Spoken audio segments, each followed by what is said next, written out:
Continuing our reading in Flowers for Algernon by Daniel Keyes. Today is section 5.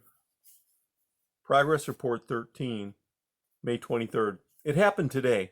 Algernon bit me. I visited the lab to see him, as I do occasionally, and when I took him out of his cage, he snapped at my hand. I put him back and watched him for a while. He was unusually disturbed and vicious. May 24th. Bert, who is in charge of the experimental animals, tells me that Algernon is changing. He is less cooperative. He refuses to run the maze anymore. General motivation has decreased, and he hasn't been eating. Everyone is upset about what this may mean. May 25th. They've been feeding Algernon, who now refuses to work the shift locking problem. Everyone identifies me with Algernon. In a way, we're both the first of our kind. They're all pretending that Algernon's behavior is not necessarily significant for me, but it's hard to hide the fact that some of the other animals who were used in this experiment are showing strange behavior. Dr. Strauss and Dr. Neumer have asked me not to come to the lab anymore. I know what they're thinking, but I can't accept it. I am going ahead with my plans to carry their research forward. With all due respect to both of these fine scientists, I am well aware of their limitations. If there is an answer, I'll have to find it out for myself. Suddenly, time has become very important to me. May 29th. I have been given a lab of my own and permission to go ahead with the research. I'm on to something. Working night and day, I've had a cot moved into the lab. Most of my writing time is spent on the notes, which I keep in a separate folder, but from time to time I feel it necessary to put down my moods and thoughts out of sheer habit.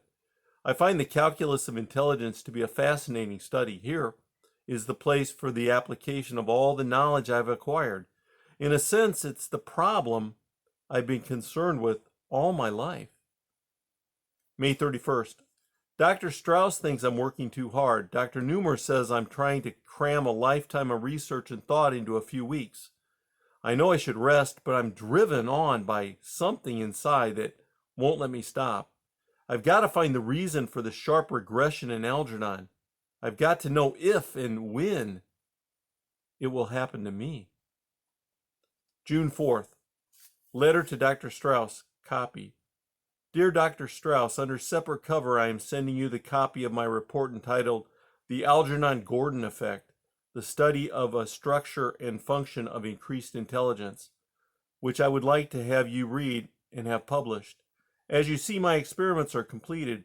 I have included in my report all of my formula, as well as mathematical analysis in the appendix. Of course, these should be verified. Because of its importance to both you and Dr. Neumer, and I say to myself too, I have checked and rechecked my results a dozen times in the hope of finding an error. I'm sorry to say the results must stand. Yet for the sake of science, I am grateful for the little bit that I have here to add to the knowledge of the function of the human mind and of the laws governing the artificial increase of human intelligence. I recall your once saying to me that the experimental failure or disapproving of a theory was as important to the advancement of knowledge and learning as a success would be. I know now that this is true. I am sorry, however, that my own contribution to the field must rest upon the ashes of the work of two men I regard so highly. Yours truly, Charles Gordon. June 5th. I must not become emotional. The facts and results of my experiments are clear, and the more sensational aspects of my own rapid climb cannot obscure the fact that the tripling of intelligence by the surgical technique developed by Dr. Strauss and Neumer must be viewed as having little or no practical applicability at the present time to the increase of human intelligence. As I review the records and data on Algernon, I see that although he is still in his physical infancy, he has regressed mentally. Motor activity is impaired. There is a general reduction of glandular activity. There is an accelerated loss of coordination. There are also strong indications of progressive amnesia. As will be seen by my report, these and other physical and mental deterioration syndromes can be predicated upon statistically significant results by the application of my formula. The surgical stimulus to which we were both subjected has resulted in an intensification and acceleration of all mental processes. The unforeseen development, which I have taken as the liberty of calling the Algernon-Gordon effect, is the logical extension of the entire intelligence sped up. The hypothesis here proven may be described simply in the following terms.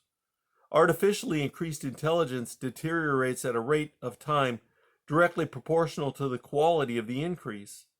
I feel that this in itself is an important discovery. As long as I'm able to write, I will continue to record my thoughts in these progress reports. It is one of my few pleasures. However, by all indications, my own deterioration will be very rapid. I have already begun to notice signs of emotional instability and forgetfulness, the first symptoms of the burnout. June 10th. Deterioration progressing. I have become absent-minded. Algernon died 2 days ago. Dissection shows my predictions and were right.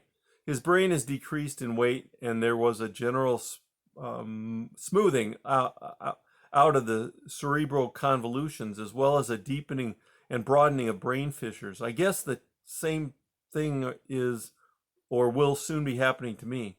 Now that it's definite, I don't want it to happen. I put Algernon's body in a cheese box and buried him in the backyard. I cried. June 15th. Dr. Strauss came to see me again. I wouldn't open the door, and I told him to go away. I want to be left to myself.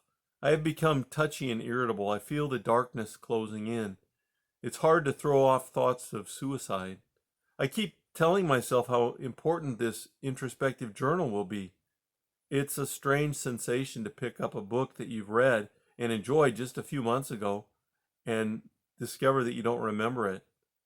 I remembered how great I thought John Milton was, but when I picked up Paradise Lost, I couldn't understand it at all.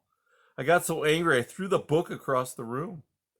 I've got to try to hold on to some of it, some of the things I've learned. Oh God, please don't take it all away. June 19th. Sometimes at night, I go out for a walk. Last night, I couldn't remember where I lived. A policeman took me home. I have the strange feeling that this has happened to me before.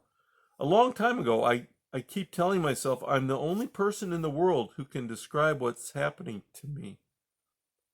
June 21st. Why can't I remember? I've got to fight. I lie in bed for days and I don't know who or where I am. Then it all comes back to me in a flash. Fugues of amnesia, symptoms of senility, second childhood. I can watch them coming on.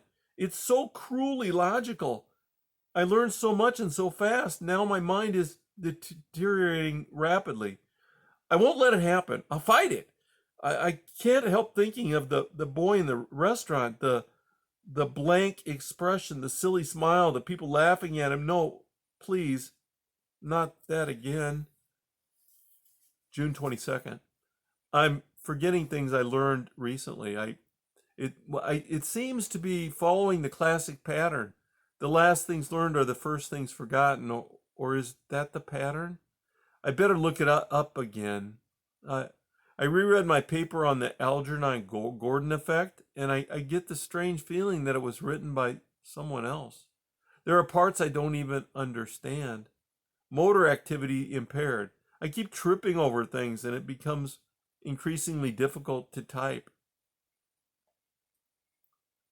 June 23rd. I've given up using the typewriter completely. My coordination is bad. I feel that I'm moving slower and slower. Had a terrible shock today. I picked up a copy of an article I used in my research, Kruger's Uber Psyche's Gesundheit, to see if it would help me understand what I've done.